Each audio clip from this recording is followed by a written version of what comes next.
ಎಲ್ಲರಿಗೂ ನಮಸ್ಕಾರ. ಈ ವಿಡಿಯೋದಲ್ಲಿ UGC ನೆಟ್ ಕಾಮರ್ಸ್ ಜುಲೈ 2018 ಕೇಳಿರ್ತಕ್ಕಂಥ ಪ್ರಶ್ನೆಗಳನ್ನು ತಗೊಂಡಿದ್ದೀನಿ. X Limited forfeited 20 shares of ₹10 each, ₹8 called up, on which John had paid application and allotment money of ₹5 per share. Of these, 15 shares were reissued to Parker as fully paid up for ₹6 per share. What is the balance in the share forfeiture account after the relevant amount has been transferred to capital reserve account? ಇದು ಪ್ರಶ್ನೆ ನೋಡಿ, ಫಾರ್ಫಿಚರ್ and reissue of ಶೇರ್ಸಲ್ಲಿ ಬರುತ್ತೆ. ಇದು 20 shares of ₹10 is ₹8 called up, on which John had paid application and allotment money of ₹5 per share. ₹5 receive ಆಗಿದೆ, ಉಳಿದಿರೋ ₹3 receive ಆಗಿಲ್ಲ. ಅದಕ್ಕಾಗಿ ಇದನ್ನು ಫಾರ್ಫಿಟ್ ಮಾಡ್ತಾ ಇದ್ದಾರೆ. ಹಾಗಾಗಿ ಇದರ ಜರ್ನಲ್ ಎಂಟ್ರಿ ಏನಾಗುತ್ತೆ ಅಂದರೆ, share capital account debit to forfeiture of shares account to share calls account ಅಥವಾ ಕಾಲ್ಸ್ ಇನ್ ಅರಿಯರ್ಸ್ ಅಕೌಂಟ್. ಈಗ 20 × 8 share capital account ₹160 to forfeiture of shares account ಅಥವಾ ಶೇರ್ ಫಾರ್ಫಿಚರ್ ಅಕೌಂಟ್ 20 × 5 ಎಷ್ಟು ದುಡ್ಡು ರಿಸೀವ್ ಆಗಿದೆ ಅಷ್ಟು 100 to share calls account ಉಳಿದಿರೋದು.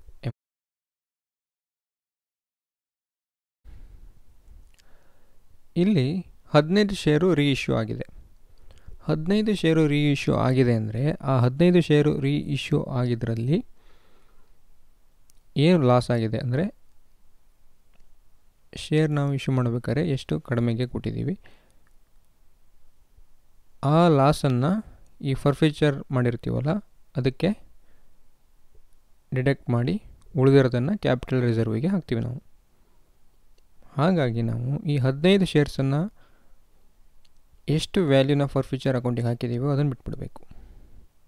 ಅಂದರೆ ಉಳಿದಿರೋದು 5 ಶೇರ್. ಇಲ್ಲಿ 5 ಶೇರ್ಸಿಂದು ಫಾರ್ಫಿಚರ್ ಅಕೌಂಟಿಗೆ ಎಷ್ಟು ಹಾಕಿದ್ದೀವಿ, ₹5 ಪರ್ ಶೇರ್ಗೆ ಹಾಕಿದ್ದೀವಿ. 5 × 5 25, 20 × 5 100 ಫಾರ್ಫಿಚರ್ ಅಕೌಂಟಿಗೆ ಹಾಕಿದ್ವಿ. ಅದರಲ್ಲಿ 15 ಶೇರು ರೀಇಶ್ಯೂ ಆಗಿದೆ, ಅಂದರೆ 15 ಐತ್ಲೆ 75. ಆ ₹75 ನಾವು ಕ್ಯಾಪಿಟಲ್ ರಿಸರ್ವಿಗೆ ಹಾಕಲ್ಲ, 75 ಹಾಕಲ್ಲ. ರೀಇಶ್ಯೂ ಅಲ್ಲಿ ಎಷ್ಟು ಲಾಸ್ ಆಗಿದೆ ಅದನ್ನು ಡಿಡಕ್ಟ್ ಮಾಡಿ ಉಳಿದಿರ್ತಕ್ಕಂಥದ್ದನ್ನು ಕ್ಯಾಪಿಟಲ್ ರಿಸರ್ವಿಗೆ ಹಾಕ್ತೀವಿ. ಹಾಗಾಗಿ ಅದೇನೇ ಇರಲಿ,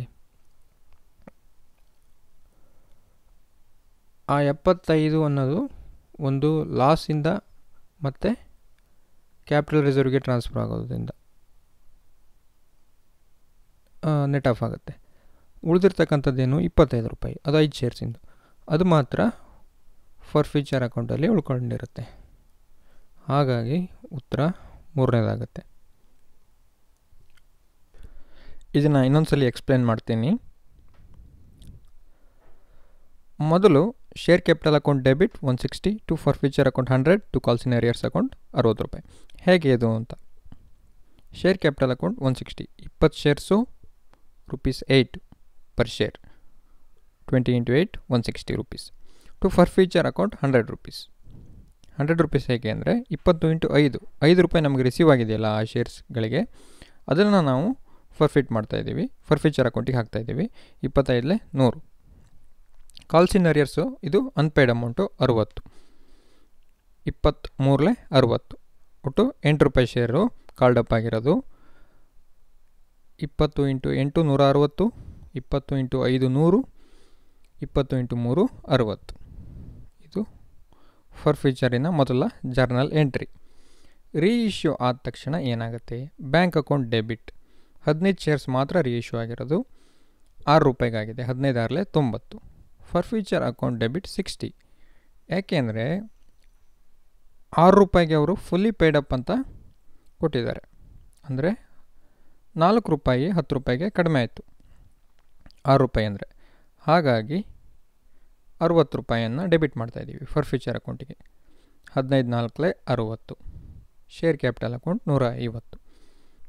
ಇಲ್ಲಿ ನಾವು ಶೇರ್ಸಲ್ಲಿ ಫಾರ್ಫಿಚರ್ ಅಕೌಂಟಿಗೆ ನಾವು ನಮಗೆ ಬಂದಿರೋ ಅಮೌಂಟನ್ನು ಹಾಕಿರ್ತೀವಿ. ಫಾರ್ಫಿಟ್ ಮಾಡಬೇಕಾದ್ರೆ ಇಲ್ಲಿ ರೀಇಶ್ಯೂ ಮಾಡಬೇಕಾದ್ರೆ ನಾವು ಎಷ್ಟು ಕಡಿಮೆ ಕೊಟ್ಟಿರ್ತೀವೋ ಅದನ್ನು ಡೆಬಿಟ್ ಮಾಡಿ ಉಳಿದಿರ್ತಕ್ಕಂತಹ ಮೊತ್ತವನ್ನು ಕ್ಯಾಪಿಟಲ್ ರಿಸರ್ವಿಗೆ ಹಾಕ್ತೀವಿ. ಇಲ್ಲಿ ನೋಡಿ, ಈಗ ಇದು 15 ಶೇರ್ಸಿಗೆ 60, ಇದು 20 ಶೇರ್ಸಿಗೆ 100. ಹಾಗೆ ನಾವು 15 ಶೇರ್ಸಿಂದ ಕಂಡುಹಿಡಬೇಕು ಎಷ್ಟು ಹಾಕಿದ್ವಿ ಅಂತ. 15 ಶೇರ್ಸಿಗೆ ಎಷ್ಟಾಗುತ್ತೆ ಅಂದರೆ ಇದು 25 100, 15 5 75 ಹಾಕಿದ್ವಿ 15 ಶೇರ್ಸಿಗೆ. 60 ರೂಪಾಯಿ ಮತ್ತೆ ಡೆಬಿಟ್ ಮಾಡಿದ್ದೀವಿ ಅಲ್ಲಿ ಲಾಸ್ ಆನ್ ರೀಇಶ್ಯೂ. 75 ಮೈನಸ್ 60 15 ರೂಪಾಯಿ ಉಳಿತು. ಅದನ್ನು ಕ್ಯಾಪಿಟಲ್ ರಿಸರ್ವಿಗೆ ಹಾಕ್ತೀವಿ. ಹಾಗೆ ಇಲ್ಲಿ ಅದನ್ನೇ ತೋರಿಸಿದ್ದೀನಿ ನೋಡಿ. ಮೊದಲು 100, ಅಲ್ಲಿ 60 ರೀಇಶ್ಯೂ ಆಗಬೇಕಾದ್ರೆ ಡೆಬಿಟ್ ಮಾಡಿದ್ದು to capital reserve 15, balance 25, 100 minus 25. For future ಅಕೌಂಟಲ್ಲಿ 25 ರೂಪಾಯಿ ಉಳ್ಕೊಂತು. ಅದೇ ಉತ್ತರ ಆಗುತ್ತೆ. ಹೀಗೆ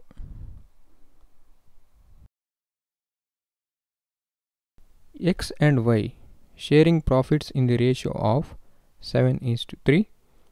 Admit Z for 3/7 share in the new firm, in which he takes 2/7 from X and 1/7 from Y. The new ratio of X, Y, Z will be. ಇದನ್ನು ನೋಡಬೇಕೀಗ. ಇದರಲ್ಲಿ ಒಂದು easy method ಇದೆ ನಮಗೀಗ. ಇದು ಅಡ್ಮಿಷನ್ ಆಫ್ ಪಾರ್ಟ್ನರಲ್ಲಿ ಬರುತ್ತೆ, ನಿಮಗೆ ಗೊತ್ತಿರುತ್ತೆ. 7:3 ಅಂತ ಇದೆ. ಅದನ್ನು 7/10 3/10 ಅಂತ ನಾವು ಹಾಕೋಬೇಕು. 7 + 3 10. 10ರಲ್ಲಿ ಒಂದು 7 ಇರುತ್ತೆ, ಒಂದು 3. 7/10 3/10. ಇಲ್ಲಿ 3/7 ಮತ್ತು 2/7 1/7 ಇದೆ. ಇದನ್ನು ನಾವು ಒಂದೇ ಡಿನಾಮಿನೇಟರ್ ಮಾಡ್ಕೋಬೇಕು, ಅವಾಗ ಈಸಿ ಆಗ್ತದೆ. ಹೇಗೆ ಮಾಡ್ಕೋಬೋದು? 7 ಇದೆ, 7/10 3/10 ಇದೆ ಒಂದು ಕಡೆ, ಇನ್ನೊಂದು ಕಡೆ 2/7 1/7 ಇದೆ. ಡಿನಾಮಿನೇಟರಲ್ಲಿ ಯಾವುದು ನಮಗೆ ಸಾಮಾನ್ಯವಾಗಿ ಒಂದೇ ಮಾಡ್ಬೋದು ಅನಿಸುತ್ತೆ ಅಂದರೆ 70 ಮಾಡ್ಬೋದು ನೋಡಿ. 7/10 ಇದೆಯಲ್ಲ, ಅದನ್ನು 10 × 7 70 ಆಗುತ್ತೆ. ಅದೇ ಥರ 7 ಗುಣಿಸ್ಬೇಕು. 7 7 49, 49/70 ಆಗುತ್ತೆ. 49/70 ಆಗುತ್ತೆ.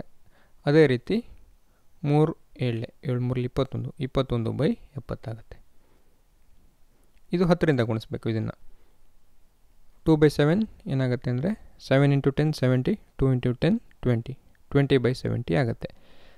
ಹಾಗಾಗಿ in the new firm in which he takes 2/7 ಕಂಡಿಡ್ದಿರ್ತಕ್ಕಂಥ ವ್ಯಾಲ್ಯೂಯಿಂದ ಡಿಡಕ್ಟ್ ಮಾಡಿದರೆ ನೋಡಿ ಗೊತ್ತಾಗುತ್ತೆ. X and Y sharing profits in the ratio of 7:3. ಆ 7:3 ಅನ್ನು ನಾವು 49/70 ಇದೆ. 49/70 ಮೈನಸ್ 20/70 ಆಗ ನಮಗೆ 29 ಸಿಕ್ತು ಅಲ್ವಾ. ಇಲ್ಲಿ 29, ಇಲ್ಲಿ 4 ಇದೆ.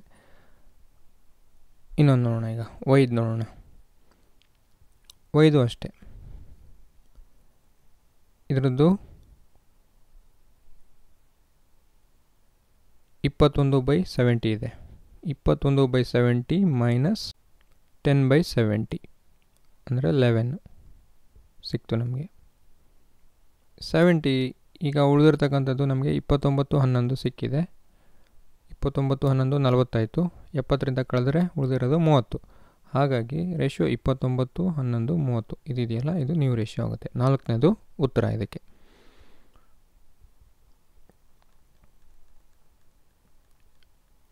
ಅಸೆಷನ್: A high operating ratio indicates A favourable position.